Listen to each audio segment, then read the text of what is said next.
A primeira turma do Supremo Tribunal Federal decidiu hoje, por unanimidade, manter preso o ex-presidente da República, Jair Bolsonaro, do PL, ordenada pelo ministro Alexandre de Moraes no último sábado. Além de Moraes, votaram os outros 3 integrantes do colegiado, Flávio Dino, Carmen Lúcia e Cristiano Zanin. Eles se manifestaram no plenário virtual, em sessão extraordinária convocada por Moraes. Os ministros tinham das 8 da manhã às 8 da noite para concluírem os votos.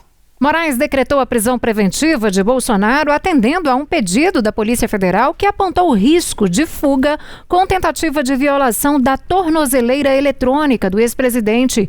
Desde então, Bolsonaro está em uma sala da Superintendência da Polícia Federal em Brasília. Moraes abriu a votação e lembrou que na audiência de custódia, nesse domingo, Bolsonaro novamente confessou que inutilizou a tornozeleira eletrônica com o cometimento de falta grave, ostensivo, descumprimento da medida cautelar e patente de desrespeito à justiça, né? Uma patente de desrespeitar a justiça ao destruir a tornozeleira. Luiz Fux, que participou do julgamento de Bolsonaro pelo envolvimento na tentativa de golpe de Estado, não votou, pois agora faz parte da segunda turma do Supremo. Na audiência de custódia, que terminou com a manutenção da preventiva, o ex-presidente admitiu ter tentado romper a tornozeleira eletrônica. Bolsonaro disse que usou um ferro de solda para danificar o equipamento. Ele alegou alucinação e ter ouvido vozes em certa paranoia pela interação de remédios prescritos por médicos diferentes. Na decisão para decretar a prisão de Bolsonaro, Moraes citou o dano ao aparelho e vigília convocada pelo senador Flávio Bolsonaro, do PL do Rio de Janeiro, para a frente do condomínio do pai dele na noite do último sábado. A Polícia Federal alegou que a prisão imediata do ex-presidente era necessária para a garantia da ordem pública.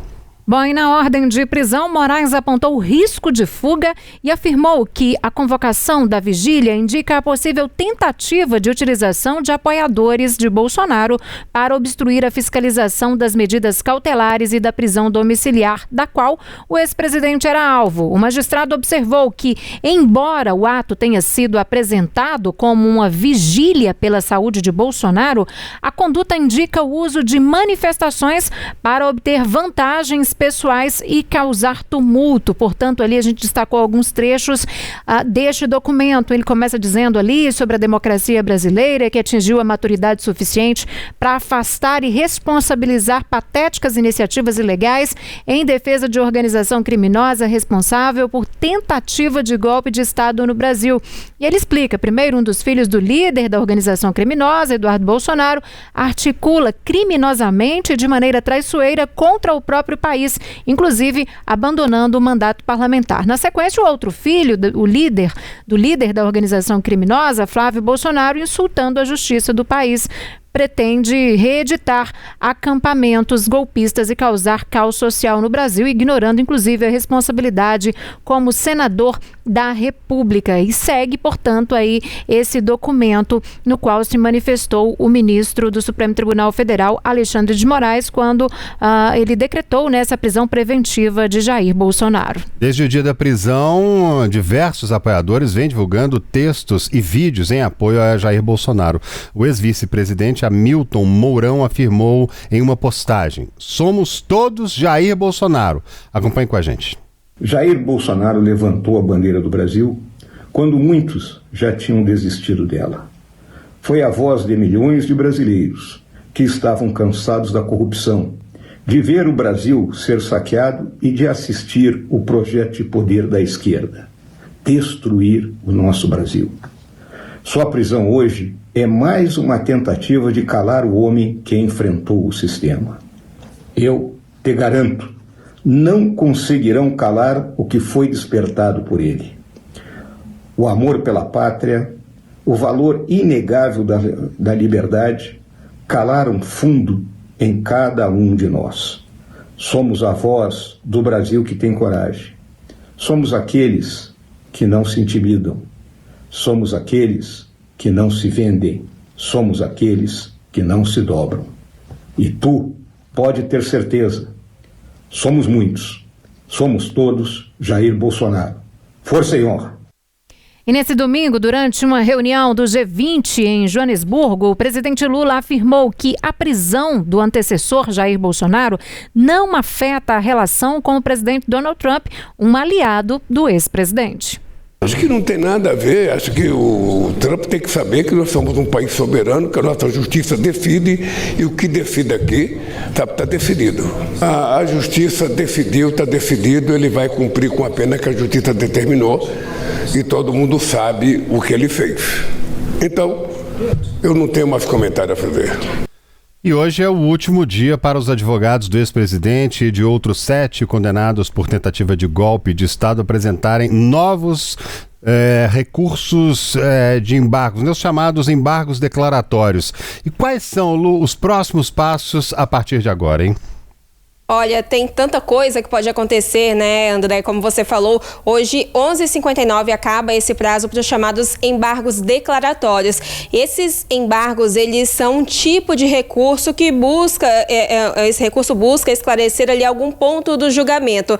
Ainda há muita indefinição sobre os chamados embargos infringentes, que são os recursos que buscam aí alguma revisão da pena. E aqui a gente fala dos condenados do núcleo 1 da tentativa de golpe de Estado, que inclui o ex-presidente Jair Bolsonaro e também aliados políticos dele. Ainda é muito incerto se o prazo para esses embargos infringentes vai ser aberto, porque há um entendimento na Suprema Corte de que esse tipo de recurso não cabe nesse julgamento específico, porque ele é aplicado, ali é uma possibilidade de que ele seja analisado quando há pelo menos 2 votos divergentes em um julgamento, e não foi esse o caso na condenação dos réus do núcleo 1.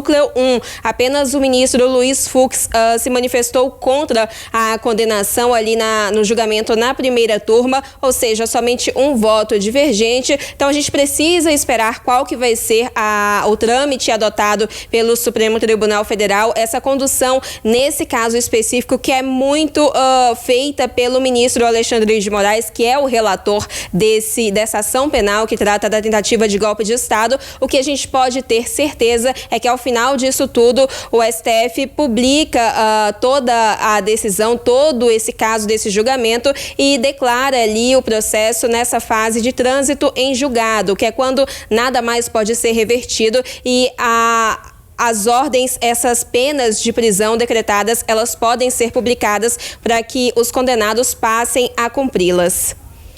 Bom, e Paulo Cunha Bueno, que é advogado de Jair Bolsonaro, negou qualquer tentativa de fuga e classificou as suspeitas sobre a tornozeleira eletrônica como narrativas. Ele disse que Bolsonaro sempre cumpriu as ordens judiciais, lembrou do estado de saúde do ex-presidente e criticou a prisão preventiva determinada pelo ministro Alexandre de Moraes.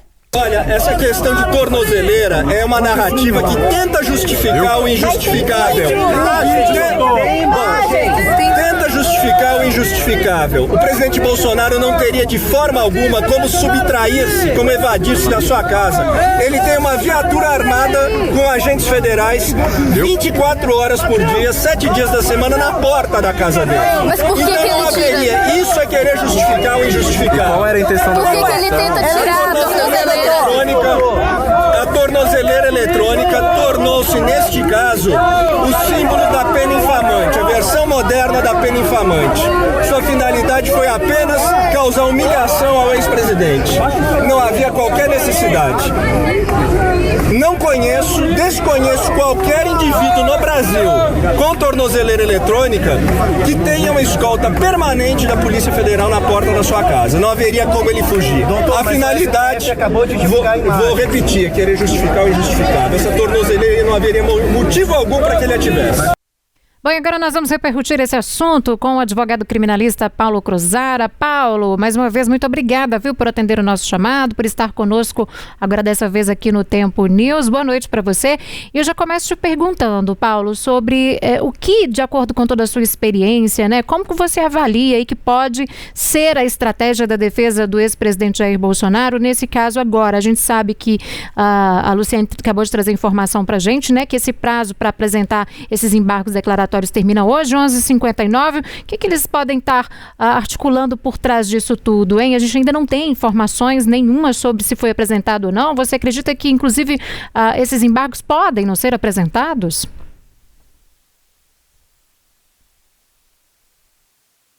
Fechado lá ou se está fechado por aqui, eu acho que está aí. Acho que agora sim, Paulo, vamos tentar. Alô? Aí. Agora a gente te ouve. Sim. Isso. Tá. Primeiramente, boa noite a todos, é sempre uma alegria o convite para participar aqui. Enfim, sobre os embargos e desembargos, é um tema um pouco espinhoso, né? Os advogados, claro, né? Eu também sou advogado, nós defendemos que nós temos direito aos embargos dos embargos, né? A gente sabe que muitas vezes na justiça, né? Na justiça que a gente tem, muitos casos, muitas vezes as decisões são um pouco mais genéricas e muitas coisas do que são argumentadas pelos advogados acabam não sendo amplamente discutido nos votos, né? E às vezes você entra com embargos e mesmo assim não discutem e isso até te afeta seu direito de recorrer, né? Você tem que recorrer daquilo que está escrito nas decisões. É para isso que servem os embargos, né?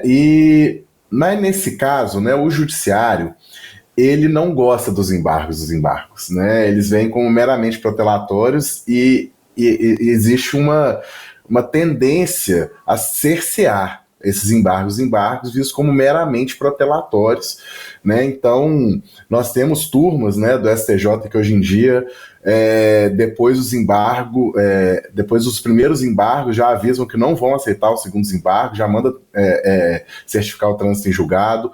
É muito comum, né, que os advogados tomem multa por entrarem com esses embargos dos embargos. Então, a tendência é que se os advogados do Bolsonaro entrarem com esses embargos dos embargos, a tendência é que o ministro relator, o Alexandre de Moraes, ele negue seguimento. Negar seguimento é falar, olha, esse recurso é manifestamente incabível, eu não vou colocar nem para ser votado e já estou mandando aqui o cartório certificar o trânsito em julgado. Isso é uma possibilidade real.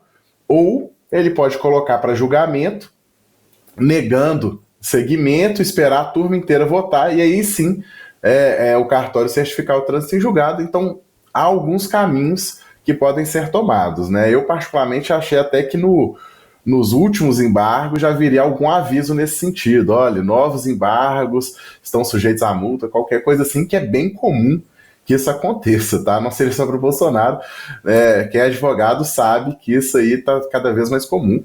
Enfim, então é um recurso que tende a não mudar nada e ser declarado inadmissível. Agora, você acha que é possível já, como a gente vem acompanhando, parece que o STF vem, né, trazendo todo esse caso num conta-gotas, assim, né? Primeiro a tornozeleira, depois ficar em casa, depois a prisão realmente com a tentativa do rompimento dos lacres ali, da tornozeleira eletrônica, ele mesmo admitindo que tentou furar com um ferro de solda, destruir a tornozeleira. É possível que ele já saia, o ex-presidente, dessa prisão onde está na Polícia Federal e já passe a cumprir pena a partir do momento desse caso passado por todo o processo lá, que tem que terminar ainda? Sim, né? Inclusive, né, tem um detalhe nesse caso muito interessante. A Polícia Federal, quando faz o pedido de prisão, não existia a informação da tentativa de rompimento da tornozeleira. A Polícia Federal faz um pedido com base na vigília que foi pedido pelo Flávio e, apesar de que o pedido de prisão preventiva está, né, nos autos daquela questão da obstrução de justiça junto com o Eduardo Bolsonaro, por aquelas questões da pressão que foi feita ao STF, utilizando, né, o governo americano e tudo, o pedido é feito por causa dessa ação penal. Então há uma mistura aí, né? Vamos dizer assim, se criou um nexo entre os dois procedimentos, porque o que a Polícia Federal pede no início é que há um temor da Polícia Federal de que essa vigília seja uma forma de causar um tumulto, uma comoção e impedir o cumprimento de uma ordem de prisão para que ele comece a cumprir a pena, no caso da ação penal da tentativa do golpe. E aí eles pedem, que é um motivo até um pouco, ele é muito subjetivo, é uma zona cinzenta, né? Assim, a vigília, é legítimo um filho convocar uma vigília para o pai? Né? Isso, justificar uma prisão com base nisso é um pouco mais difícil, né?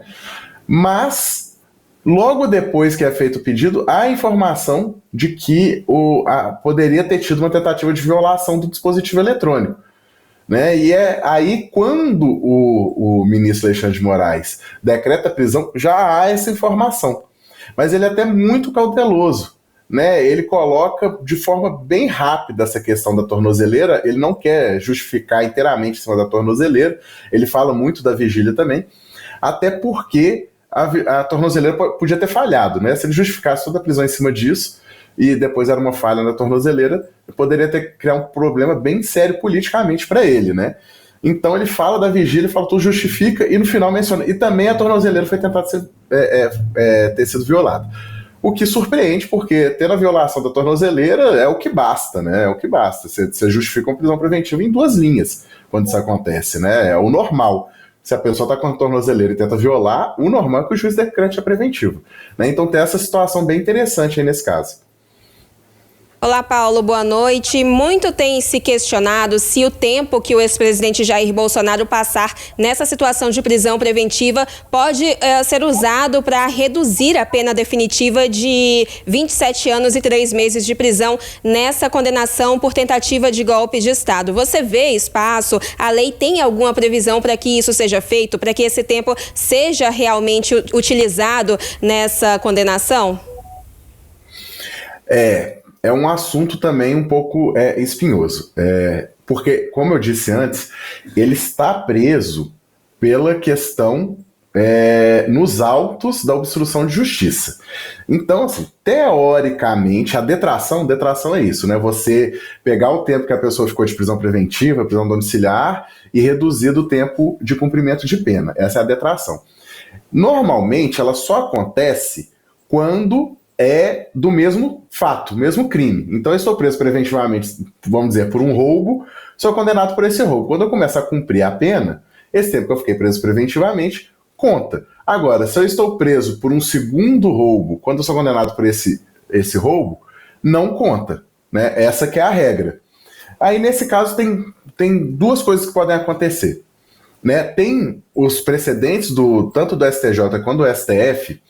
Eles dizem o seguinte: quando você está preso preventivamente por um crime e você é absolvido desse crime e depois começa a cumprir a pena de um crime que foi anterior, pode descontar, pode haver a detração, pode haver esse desconto. Então é um pouco complicado, mas no caso concreto é bem fácil de ver. Teve a tentativa de golpe, que ele não está preso preventivamente. A obstrução de justiça vem depois que ele está preso preventivamente. Então vamos dizer que nesse caso ele não é nem denunciado. O PGR manda arquivar. Tanto que ele denunciou o Eduardo, ainda não denunciou o Jair Bolsonaro.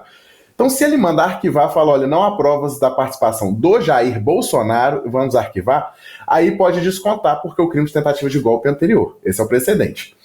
Mas nesse caso também tem uma outra questão, que eles pedem, a Polícia Federal pede a prisão justificando pelo que está próximo de transitar em julgado a ação penal. Então o motivo dela pedir a prisão tem a ver com a ação penal, o que abre margem para discussão para os advogados dele tentarem criar um nexo de causalidade entre a prisão preventiva e a nova condenação e tentar a detração. Né? Então, assim, a princípio, só se ele fosse absolvido pela obstrução de justiça. Mas também abre margem para discussão nesse ponto. Ô Paulo, uma curiosidade que eu tive aqui agora com a nossa conversa: violar a tornozeleira eletrônica é crime, né, não? Sim, é crime de dano ao patrimônio público. Então, o Bolsonaro pode responder também pelo crime, por esse crime. Né? Tem um novo inquérito, um inquérito até mais simples, né? Tem a tornozeleira, tem a confissão. Né? Então, poderia se abrir um inquérito para ele ser condenado também pelo dano ao patrimônio público, né? Que isso aí é do Estado, né? Essa tornozeleira é do Distrito Federal. Agora, qual que é o cálculo que você faz em relação à prisão, talvez em definitiva, a suposta prisão em definitivo do ex-presidente? Dá para a gente imaginar essa semana, talvez a próxima semana? Olha, como o prazo vence hoje, eu imagino assim, se os advogados, né, opuserem os embargos, né, de fato hoje, né, que é o prazo, e o ministro Alexandre de Moraes tivesse entendimento que eles são manifestamente protelatórios e é um recurso incabível, então se eles entram hoje, amanhã ele já pode decidir rejeitando esses embargos, mandando o cartório certificar o trânsito em julgado, e a consequência imediata quando tem essa certidão de trânsito em julgado é a expedição da guia de sentença, para ele começar a cumprir a pena. Então expede esse mandado de prisão não só para o Bolsonaro, né, como também para os outros réus. Né? Então existe, não é porque ele está preso que não expede a guia de expede essa prisão. Né? Você fica preso como se fosse, entre aspas, 2 vezes. Né? Ele está em prisão preventiva e cumprindo pena. Agora, Paulo, caso todas as instâncias aí no STF se encerrem, terminem todas as possibilidades, há um outro caminho jurídico nacional ou internacional que poderia ser acionado? Olha, internacionalmente, eu acho assim, que você pode, as defesas, em alguns casos de repercussão isso acontece, até quando o Lula foi preso, isso teve, né, de você ir para a OEA, né, a Organização dos Estados Americanos, pedir uma condenação do Brasil nesse sentido. Só que esses julgamentos, primeiro que demoram muito, depois que eles não têm força vinculante, né, um organismo internacional não pode anular o julgamento do STF. O Estado pode ser condenado e ter que corrigir o seu sistema de justiça para que isso não aconteça de novo, qualquer coisa assim, mas não livraria o Bolsonaro da cadeia, seria mais uma forma de pressão. O caminho jurídico que pode sim ter um efeito é a revisão criminal. Né? O que é a revisão criminal? A revisão criminal ela não é um recurso, é uma ação mesmo, né? Ela é independente da ação penal. Quando ela transita, quando a ação penal, né, você está condenado por um crime, ele está transitado em julgado, ou seja, acabou todos os seus recursos. Mas há ou uma prova nova, ou há um erro crasso. A lei foi ignorada, tem algo ali, uma nulidade manifesta que passou batido. Isso acontece, né? Como eu falei, os nossos fóruns são abarrotados e acontece bastante, de alguma nulidade que é manifesta, né? Não pode ser uma coisa simples, vamos dizer assim, uma nulidade que talvez seja, talvez não seja. Tem que ser uma coisa bem crassa, um erro crasso que aconteceu no julgamento. Aí cabe a revisão criminal. E a revisão criminal no STF é julgado pelo plenário. Então pode ser uma forma indireta, transversa, dos advogados do Bolsonaro conseguirem finalmente que o caso seja julgado no plenário, para que os ministros da segunda turma, que são mais simpáticos ao Bolsonaro, que foram indicados por ele, também participem do julgamento. Então isso pode ser feito a qualquer tempo.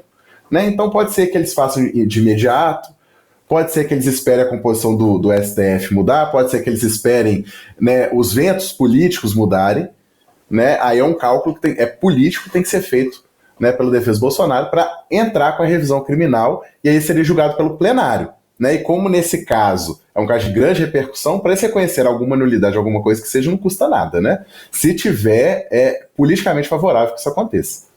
Agora, Paulo, a gente sempre estimula, a gente sempre pede para as pessoas participarem aqui também enviando perguntas para os entrevistados, e o Joel fez a seguinte pergunta aqui para você.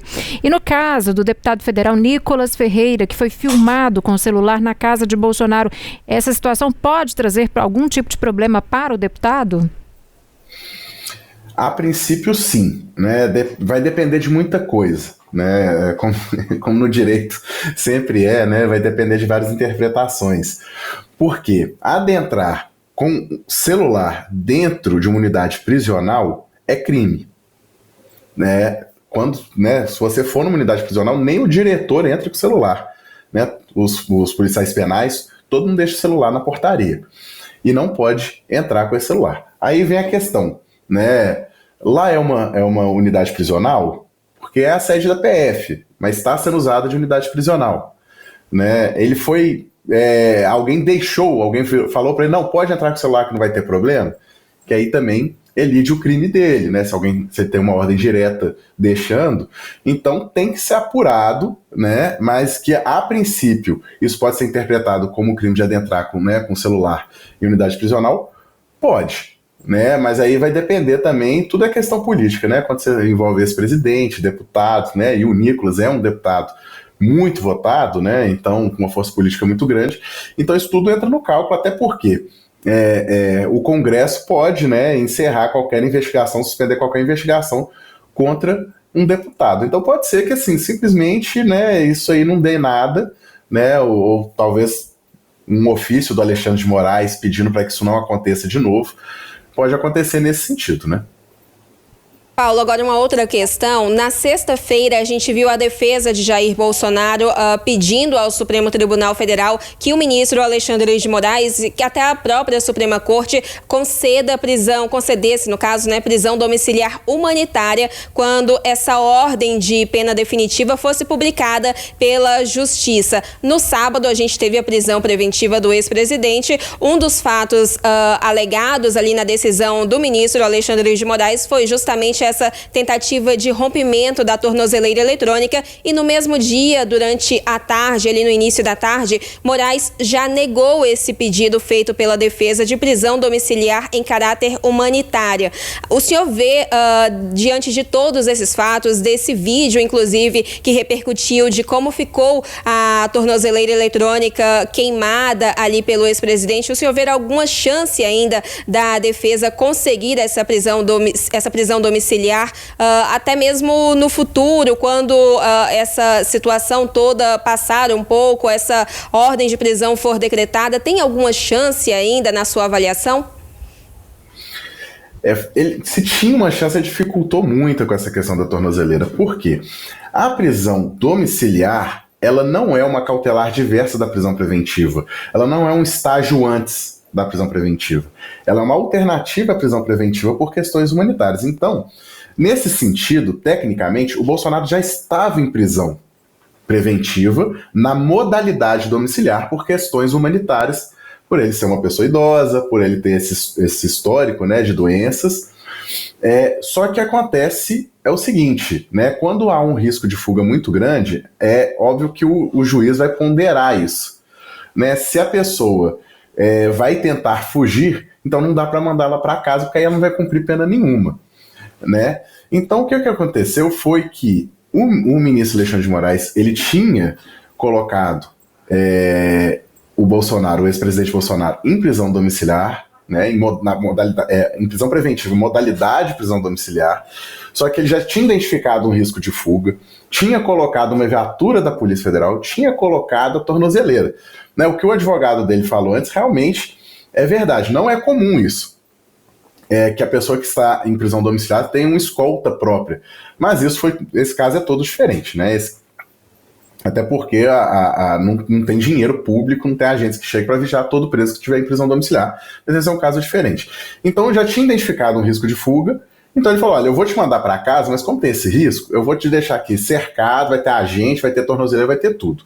Só que mesmo assim, né, o Bolsonaro teve essa questão da vigília, há toda uma cronologia, né? É convocada a vigília, ele tenta romper a tornozeleira, não conseguiu, né? Então tudo indica que ele ia tentar realmente fugir, né? Então aquela tese da Polícia Federal meio que é corroborada por essa tentativa do Bolsonaro de cortar a tornozeleira, né? Então, como o risco de fuga, o ministro fala, olha, com tudo isso, mesmo assim, há uma tentativa. Então acabou essa história de domiciliar. O que tem que ser garantido para o Bolsonaro, como, né, para qualquer preso brasileiro, que infelizmente não acontece, né, é o direito à saúde, né? Então o que acontece? Se você garantir que essa pessoa cumprindo pena, no caso o ex-presidente Jair Bolsonaro, apesar de todas as doenças e tudo, ele tem condições de ser tratado na unidade prisional onde ele se encontra, e parece que para isso o Alexandre de Moraes destacou até uma equipe médica própria, então ele pode estar preso, né? Porque se ele está em domiciliar porque a prisão não dá conta da doença dele, se você garante que na prisão ele vai ter uma equipe médica para isso, então ele não precisa estar em casa, ele pode estar preso. Então, tanto que ele julgou, né, prejudicado, o ministro, prejudicado é isso, é perder o objeto, não tem mais o que decidir. O pedido de domiciliar dos advogados. Por quê? Se não cabe domiciliar nesse caso, não cabe domiciliar para nenhum outro. né? Porque ele já tentou fugir. Então a domiciliar não há que se falar domiciliar para nenhum caso, nem no inquérito, nem na ação penal, para nada, para nenhum tipo de prisão, nem a preventiva, nem para cumprimento de pena. Agora ele vai pro presídio e ele vai cumprir a pena lá. É isso que ficou decidido. Tá certo. Paulo Crozara, advogado criminalista, mais uma vez. Paulo, muito obrigada, viu, por estar conosco aqui no Tempo News. Uma excelente noite para você e até uma próxima oportunidade. Eu agradeço o convite. Boa noite a todos. Ô Lu, voltando a Brasília aqui, o ministro Alexandre de Moraes autorizou, os filhos do ex-presidente a visitá-lo na sede da Superintendência da Polícia Federal. Quando é que eles vão poder ir lá? Essa foi uma decisão assinada por Moraes ainda ontem. A gente tem 2 autorizações para 3 filhos. Amanhã, dia 25, entre 9 horas e 11 horas da manhã, podem visitar Jair Bolsonaro, o vereador Carlos Bolsonaro e o senador Flávio Bolsonaro. Só que eles não podem ir juntos, eles podem ficar ali com o ex-presidente durante meia hora e em horários separados. Então, eles têm que fazer esse cálculo. A decisão deixa que esse entendimento aos filhos do ex-presidente que tem essa autorização para visita na Superintendência da Polícia Federal amanhã. E na quinta-feira, dia 27, também por um período de 30 minutos, mas entre 9 horas da manhã e 11 horas da manhã, poderá visitar Jair Bolsonaro o vereador Jair Renan. Ele que mora em Santa Catarina, atua politicamente em Santa Catarina, vai poder visitar o pai. A gente tem, então, essas 3 autorizações. Lembrando que a ex-primeira-dama Michele Bolsonaro já visitou o marido ontem, domingo, na Superintendência da PF aqui em Brasília. E a gente não tem autorização para o deputado federal Eduardo Bolsonaro, que está nos Estados Unidos. Então, a gente precisa lembrar, que não tem como ele visitar também o pai nesse momento, e também para a filha Laura Bolsonaro, de 15 anos. Somente para esses 3 filhos, Carlos, Flávio e Jair Renan. Tá certo, Lu, olha só, a bancada do PL na Câmara dos Deputados se reuniu agora à tarde, para discutir a estratégia sobre a prisão preventiva do ex-presidente Jair Bolsonaro.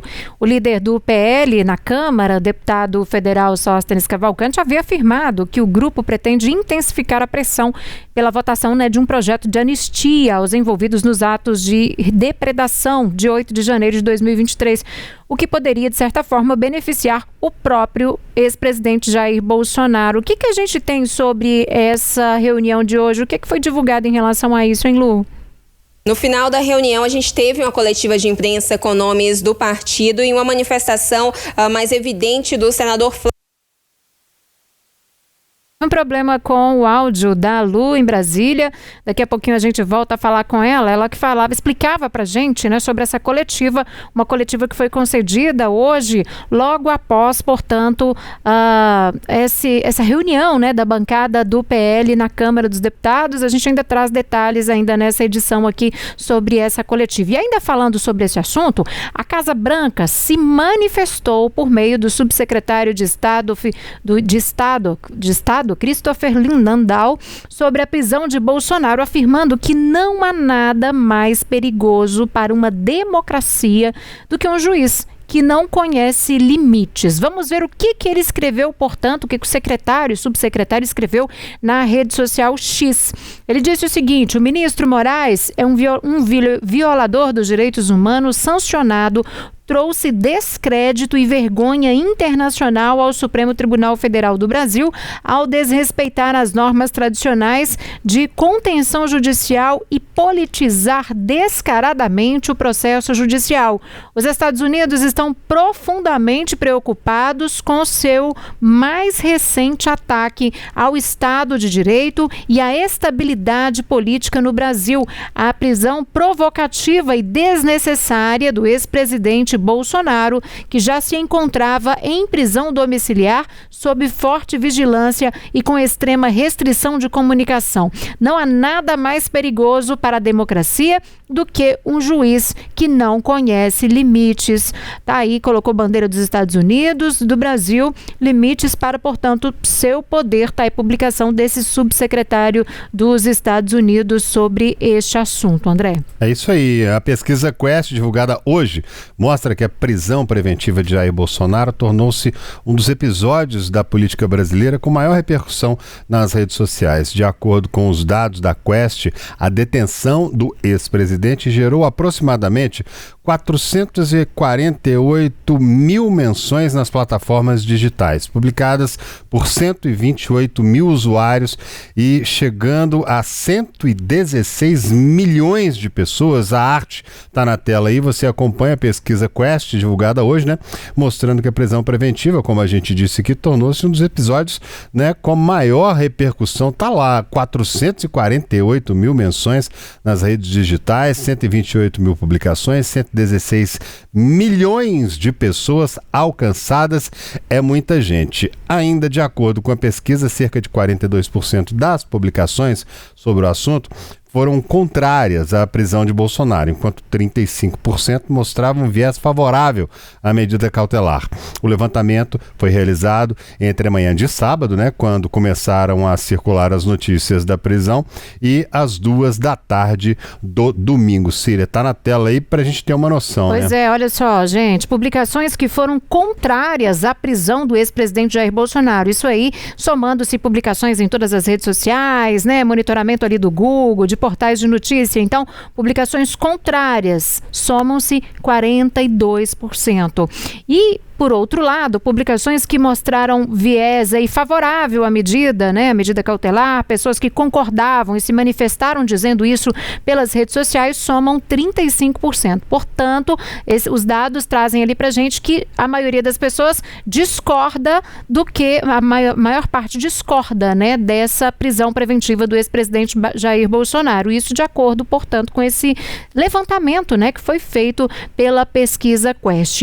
E ainda segundo essa pesquisa, a expressão prisão preventiva de Bolsonaro teve cerca de 56 mil menções por hora nas redes sociais em um intervalo entre 6 da manhã e 2 horas da tarde de sábado, liderando inclusive o ranking de repercussão digital de episódios políticos recentes até então, que foi a mobilização nas redes no primeiro dia de julgamento do ex-presidente pelo Supremo Tribunal Federal, isso em 2 de setembro deste ano, quando o termo julgamento Bolsonaro gerou na época 44 mil menções por hora. É muita gente, né? Em seguida, no ranking de repercussão nas plataformas digitais, aparecem os termos Mega Operação RJ, entre 28 e 29 de outubro, com 37 mil menções por hora. Aplicação Lei Magnitsky, entre 28 de julho e 1º de agosto, com 31 mil menções por hora. A PEC da blindagem, entre 16 e 19 de setembro, com 24 mil menções por hora. Pois é, o termo disputa governo-congresso, que foi pesquisado aí entre 24 de junho e 8 de julho, teve 17 mil menções por hora. E Felca adultização, isso aí no período entre 6 e 13 de agosto, somou aí 5.500 menções por hora. Para a gente ter uma noção de tão grande, né? Quão grande foi a repercussão, portanto, nas redes sociais dessa prisão preventiva do ex-presidente Jair Bolsonaro.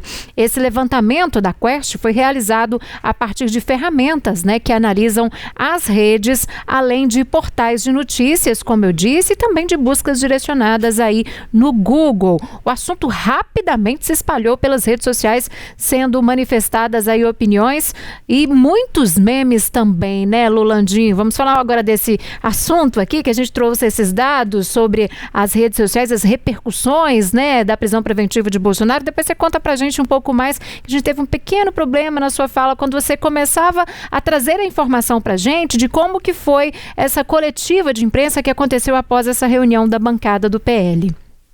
Síria, só retomando rapidamente o assunto dessa reunião da bancada do PL, a informação depois declarada, inclusive pelo senador Flávio Bolsonaro, é de que agora a aposta total é na anistia e não na dosimetria, que é a defesa ali do relator, né, de redução de penas. A oposição vai tentar a qualquer custo investir nesse texto de anistia, de perdão total realmente no Congresso Nacional, tentar incluir esse tema na pauta tanto da Câmara dos Deputados, tentando ali uma aprovação para que depois seja votado pelo Senado Federal. Mas, puxando agora por essa pesquisa, são temas que estiveram em discussão nas últimas semanas, né? Mas é interessante a gente pegar esse recorte de prisão preventiva de Bolsonaro, porque as pessoas ficaram com bastante dúvida no fim de semana, especialmente ali no sábado de manhã, quando a gente viu essa ordem de prisão preventiva sendo cumprida, do que era isso, né? Era realmente ali um cumprimento de pena por tentativa de golpe de Estado? Então, houve uma curiosidade muito grande para que as pessoas pudessem entender que realmente não foi isso, não foi ainda essa decretação de pena de 27 anos e 3 meses de prisão em regime fechado, o que a gente deve ter quando o Supremo Tribunal Federal declarar essa etapa de trânsito em julgado desse julgamento. O que foi essa prisão preventiva para que fosse cumprida ali, para que fosse garantida uma ordem, né? O ministro Alexandre de Moraes declarou ali, ele relatou na decisão de 17 páginas dele um suposto plano de fuga de Jair Bolsonaro, com essa tentativa de romper a tornozeleira, com a vigília que foi convocada por Flávio Bolsonaro para os arredores da casa onde o ex-presidente cumpria a prisão domiciliar. Então foi um tema que foi bastante pautado, debatido no fim de semana, e com essa dúvida de o que era realmente essa prisão preventiva, se era uma medida ali do momento ou se era o cumprimento dessa pena por tentativa de golpe de Estado. É isso aí. E, gente, a noite de sábado foi marcada por reações à prisão do ex-presidente Bolsonaro. Na vigília perto da casa dele, onde ele cumpriu a prisão domiciliar, né, um homem se infiltrou entre os partidários, né, exigindo justiça. Houve até um confronto ali e a polícia precisou intervir. Também em Brasília, muita gente comemorou a detenção.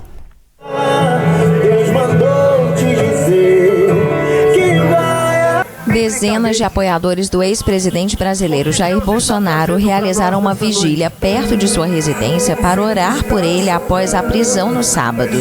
O filho do político, Flávio Bolsonaro, estava presente. Os partidários rezaram e se comoveram com a prisão do ex-presidente, que enfrenta muitos problemas de saúde, mas admitiu ter tentado violar a tornozeleira eletrônica. Um homem se infiltrou entre os partidários e pediu a palavra, mas condenou os atos do ex-presidente e pediu que a justiça seja cumprida, causando revolta entre os presentes. A polícia precisou intervir e chegou a usar gás lacrimogêneo. Essa gente não pode falar em nome de Deus. Em outro ponto de Brasília, o clima era o oposto. Muitas pessoas se reuniram para comemorar a prisão com música e alegria.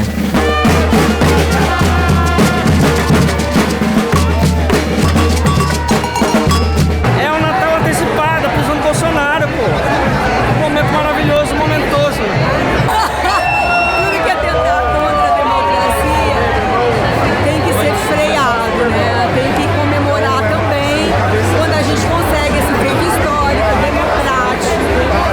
Achei fabulosa, achei que já tinha passado da hora, a democracia finalmente venceu e ele vai pagar pelos mais de 700 mil mortes que ele causou na pandemia. A justiça foi feita.